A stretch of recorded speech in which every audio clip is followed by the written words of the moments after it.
Hey guys, it's Kelly. Welcome back to my channel, and today it is time for another episode of What's the Tea? This is my unfiltered review series, and of course, I always say it, all of my reviews are unfiltered, but this is just an opportunity for me to share 3 products that I am currently testing out and trying and share all my nitty-gritty opinions, good, bad, ugly, and in between. So today I have a newly reformulated cream from Pyunkang Yul. Then we're going to jump over to Rovectin. This is the second time this brand is making an appearance on What's the Tea in a row. So let's see if they can redeem themselves, because last episode it wasn't so pretty. And then finally, I'm going to be talking about a new skincare / makeup product from Peach and Lily. This is actually the very first product I've ever tried from this brand, so I am excited to share with you my opinions about that one especially. So if you're so ready, give the video a big thumbs up and let's do it. First up, Pyunkang Yul Ado Cream Blue Label. Now this was recently reformulated to be essential oil free, and it is meant to have a more richer, more nourishing texture than the Pyunkang Yul cream that comes in that pill-shaped bottle. Now Ado, let's talk about that word, because you see that slapped on a lot of different Korean skincare products from different brands. So what does it mean? It's basically just code word for safe for sensitive skin, because Ado is referring to atopic dermatitis, which is when your skin can get very itchy and inflamed. It's what a lot of sensitive skin friends, right, will suffer with. So this is basically code word for this product, or this line is going to be made for sensitive skin. And in fact, this Pyunkang Yul cream is certified by the Korea Dermatology Research Institute, been proven to not cause any stimulus on the skin. It's a pretty exciting ingredients list, I must admit. Some of my favorite ingredients that I love to see in moisturizers is right here in this cream. So first thing you need to know, this is like a shea butter based cream, which means it's going to have a lot of emolliency to it. It's going to have a lot of nourishment to it. This also has macadamia seed oil, which is fabulous for dry skin. Very nourishing, very emollient fatty acid oil that is very occlusive. So it has a nice protective quality for the skin. Always exciting to see ceramides in a moisturizer. I absolutely adore ceramide based moisturizers. We've got ceramide 3 in this one. Plus we also have, excitingly enough, copper tripeptide 1. Now I always call this the gold standard peptide when it comes to anti-aging, but in addition to all the great wrinkles and fine line benefits that copper tripeptide can bring to a product, it also has fantastic wound healing abilities, which means it's going to be really great and reparative for sensitive skin. This also contains an ingredient called myrtle extract. It's very antimicrobial and antibacterial. However, as some of you guys may know, there are extracts out there that can contain trace amounts of fragrant compounds or even essential oils, and myrtle extract is one of those. How much of the fragrant compounds does it contain? This particular extract used in this particular, we just can't know. What I can tell you is the myrtle extract is pretty low on the list. The cream itself, really no scent at all. My guess is that it's probably not containing a ton, but I gotta call it out because any type of extract that will contain maybe trace amounts of fragrant compounds are always going to pose that risk, especially to very sensitive skin, for irritation. So texture wise, it's everything I wanted it to be. You know what I mean? It is a very buttery, emollient, nourishing cream. The texture so silky as you get it onto your skin. You feel all that good moisturization and nourishment to it. It absorbs in the skin really quickly. Actually, it's got really pleasing absorbency, and this is really a medium weight moisturizer. It's not super heavy, it's not super lightweight either, but just really nicely medium weight with good occlusivity that's not oppressive. This is still a breathable medium weight moisturizer, if that makes sense. The finish on the skin, because there is a finish here, there is a little bit of a light richness, a little bit of shininess on the top of the skin. If you're super dry skin, this is not going to be an issue for you at all. And in fact, you might like it because it might give you just that little bit of that dew, just that little bit of glass skin that you probably would like to have on your skin. Combination skin. Something to be aware of. I do not think that this is a deal breaker. I really don't think it's overly bad, but I just want to like put that warning out there because this does have a finish. So what's the tea? I think you guys already know, right? It's the myrtle extract. I mean, like, as soon as I talked about the ingredient, you're like, and that's the tea. That's the tea. I mean, this is a cream that is labeled Ado, right? So, you know, safe for sensitive skin. It has been certified by the Korea Institute of Dermatology, but it's got this like potentially irritating ingredient in it. So it's kind of like, why is this in here? You know what I mean? And in fact, I knew nothing about this ingredient when I first started using the product. I just personally look for my skin triggers, you know, just like anybody else. I go down the list and I'm like, you know, essential oils, fragrances, alcohols. Okay, we're good to go. So I actually didn't know anything about myrtle extract until I started to put my like research for this video in, and I was like, wait a second, what? I was really surprised to find that out. And the reason I was so surprised is because my skin loves this, as I just told you. It really agrees with my skin. And in fact, when my skin is irritated, I'm actually reaching for this one. It's one of those what I call cozy skincare products because you just put it on, it just feels so good. It feels so like comforting and just feels so right. Like your favorite sweater when you're not feeling just quite right, and you put that on, you just feel so good and comforted. That's this type of cream. So I was like, wait a second, this sucks because my skin loves this, but like this is super questionable. The thing is, that myrtle extract's super low on the ingredients list, right? So probably a very small amount to begin with. It is certified to be non-stimulus. Now, how much marketing goes into that, I don't know, but just put it out there, right? And my skin loves it. So it's one of those things where it's like, are we looking at like a really bad ingredient in a sensitive skincare product, or are we looking at an ingredient that poses some risk, but based on how much is in this product and how the overall formulation of this cream works, in the end, is it posing like low risk to sensitive skin? You know what I'm saying? Like, it's probably posing very, very, very low risk. But at the end of the day, the formulation and everything else really comes together. And I am going to put my stamp of approval on this one because I just can't stop using it. My skin really loves it. Next up, the Rovectin Conditioning Cleanser. Now, this cleanser claims to be barrier respecting and sensitive skin friendly. I personally have my own criteria that I judge cleansers on, as some of you may know. I don't want essential oils or fragrances in my cleansers. I definitely want a cleanser that clocks in at a pH of 5.5. Low pH cleansers that mimic the same pH level of human skin. I don't want any high pH here. And I want that cleanser to clean my skin without leaving it feeling stripped of moisture. As far as ingredients go, a few things to note here. I mean, the first thing that's interesting about this one, they're using coconut-based surfactants, so plant-derived, all natural. These are actually supposed to be a lot more gentle on the skin than your traditional surfactants are. This does contain 3 types of hyaluronic acid. It also has centella in it, and quite a few different amino acids as well, which I find interesting to find in a cleanser. Now, amino acids, a natural moisturizing factor, so they're going to be kind of contributing to the potential hydrating factor in this cleanser. Now, there are no fragrances or essential oils in here. No, the note that I wrote myself is no pseudo fragrances either, after we talked about an extract that could contain some fragrances, right? So no, none of that going on in here. There's no drying alcohol, and I did test this one out. It claims to be a low pH cleanser. I tested this on my pH strips and it came in right at 5.5, so super exciting. So texture-wise, this is a gel cleanser. It's quite a thick gel, but it spreads really easily on the skin. It doesn't really foam up because low pH cleansers don't really foam effectively, but it does lather really nicely.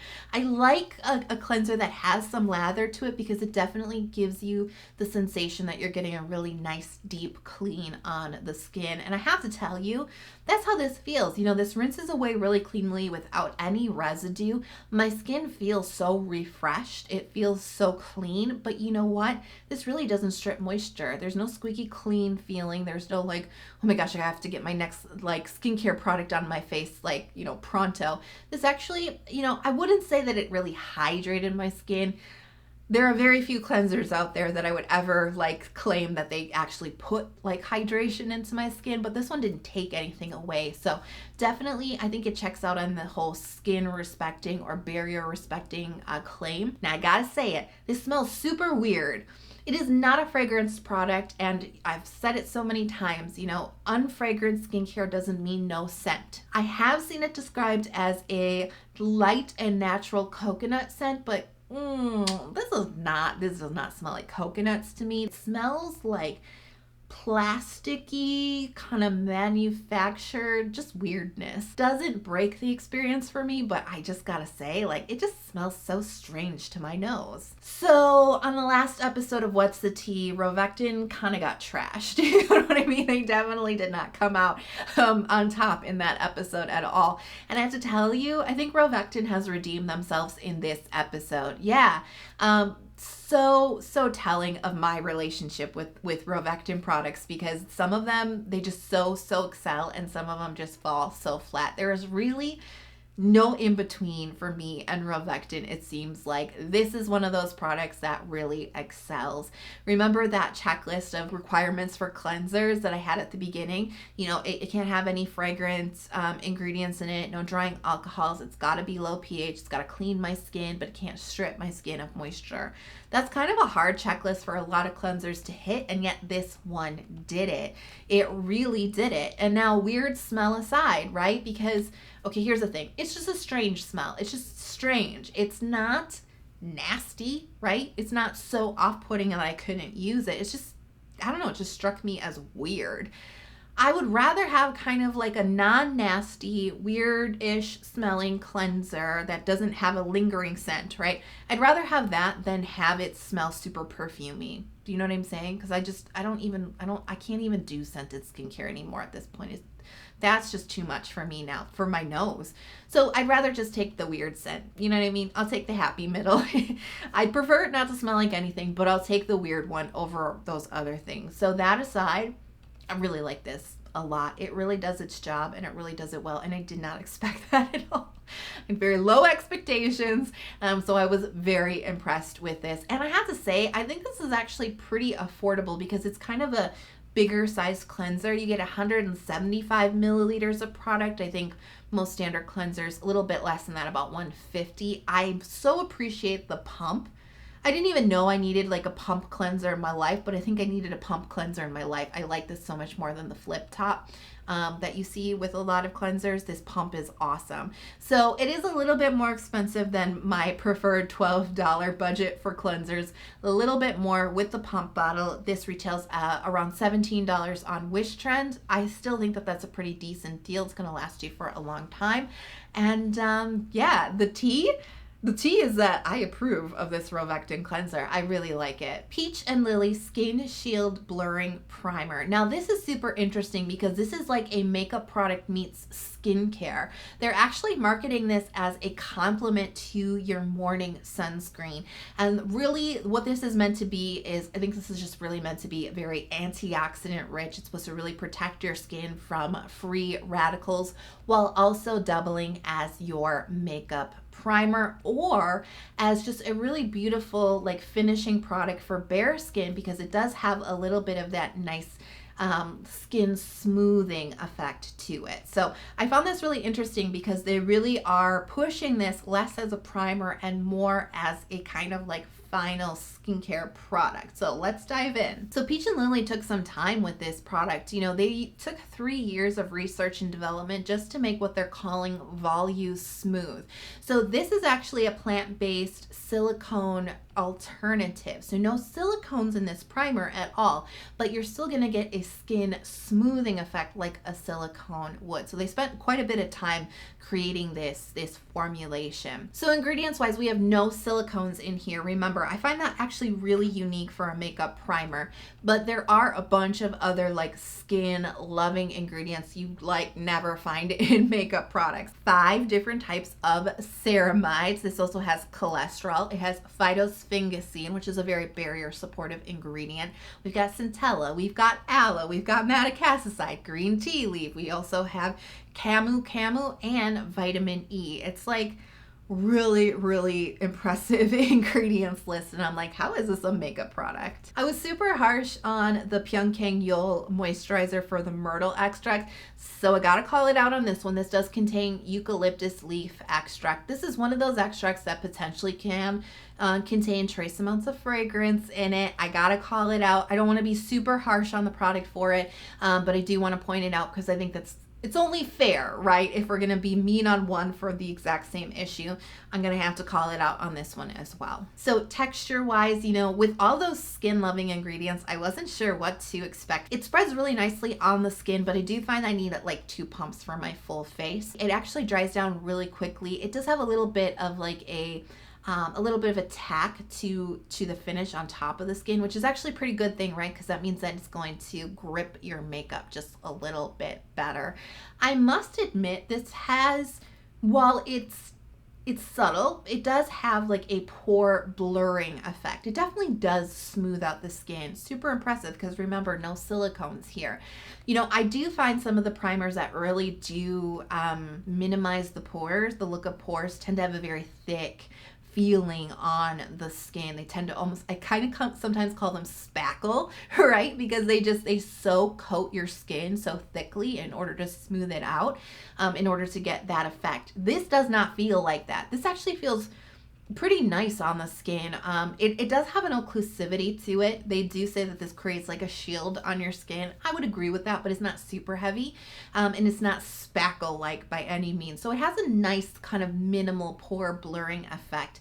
Those who really, really need pore blurring are not going to like it. Those who just need a little bit are going to notice it and find a benefit from it. I will also note a tiny bit of what I call tone balancing with this. Remember, it's quite a white primer. So when you get it onto your skin, it doesn't pale you out at all, but it does seem to have a little bit of a nice effect with the light that really makes your skin look a little bit more luminous and a little bit more even toned. So what's the tea? The tea is that this product actually really confuses me. You know, as a makeup primer, I do like it. As a product that claims skincare benefits, I am skeptical. So let's go back to it just as a makeup primer, because I think this performs really nicely. This definitely prolongs the wear of base makeup. It does have that little bit of that grippy texture to it on the top, so it definitely made my makeup stay put longer than even some of my favorite primers have, quite honestly. Makes it stay in place, not crease, and not get like too cakey and weird in the middle of the day. I do appreciate that there is some of that little bit of that pore smoothing effect to it. It's quite minimal, and I actually like that. I like the natural finish that this primer gives you, because some primers, while they definitely improve your skin, they can almost make your skin look a little unreal, if that makes sense, you know, because they're so thick, they're so silicone-y. They create such a smooth canvas for your makeup application that it's just not what I favor in makeup. I favor a slightly more natural kind of look to my makeup, and this primer gives me that while still, you know, delivering the benefits of keeping my makeup in place and not shifting all over my skin. Honestly, I have to tell you, like, my love of skincare and my love of makeup are often at odds with each other. They just are. I think a lot of you guys who like both worlds feel the same way sometimes. Like, we put all this work into our skin and then we just cover it up with like thick and heavy and sometimes what feels like cakey makeup. It's hard to find those makeup products that don't cover up all the work you do with your skincare, but just enhance it. Do you know what I mean? This is one of those products that I think a skincare and makeup lover would like, because it doesn't feel thick and heavy and oppressive on the skin. It's very breathable. It's got all those great ingredients in it, right? But that's gonna bring me into the claim of this product being beneficial for the skin, right? Having skincare benefits, not just being great for skincare lovers who also like to wear makeup. As a skincare product, I am skeptical for a couple of reasons. Number one, I mean, it's got all those ceramides, it's got the cholesterol, it's got all those great soothing ingredients in it, which is great. And if that was like even in a moisturizer, I'd be super excited. But this is a product that goes not only on top of your moisturizer, but on top of your sunscreen. I mean, how many of those benefits are you really reaping? I'm not exactly sure. As a complement to your sunscreen, I think the majority of us who are watching this right now already have really fabulous sunscreen formulations that are, maxing out the antioxidants and the UV filters. We probably already have that in one product. So do you see where I'm going with this? Like, I really like it as a makeup primer, and it's got a formulation that as a skincare lover, I feel comfortable putting this on my skin in order to prep my skin for makeup. I think that they're going in the right direction here. It's just the marketing, I guess, just don't fall into it being this super beneficial skincare product. If you need a primer with trustworthy ingredients, right? Because in makeup products, there's all kinds of crazy stuff happening in there. This is one of the few makeup products that doesn't have crazy stuff happening in it. So it actually functions as a really nice primer. It's great. It's pricey. It's like $35 for 30 milliliters of product. It might be worth it for a lot of us. Like I said, if you're at odds with your makeup and your skincare love, those two worlds don't always collide very nicely. This is one of those few products you can just feel really good about putting all over your face. So I like the product. I'm going to keep using it. I might even bring it back into my makeup box, but it's not really a product that I would really consider as skincare. Ooh, so there was some tea in that video, but it all turned out good for all three products because I actually do really like all three of the products, tea aside. So I'm curious to know, have you tried anything recently that you have some tea to spill on? Let me know in the comment box below. If you enjoyed the video but you haven't hit subscribe yet, please consider subscribing to my channel. I release 2 new Korean skincare focused videos every single week. Turn on notifications. Sometimes I release bonus content, so you don't want to miss out on that. And come join me on Instagram if you want to see some more Korean skincare content from me and connect with me just a little bit further. I hope you guys are healthy, happy, and safe, and I can't wait to see you in the next video. I'll talk to you soon. Bye.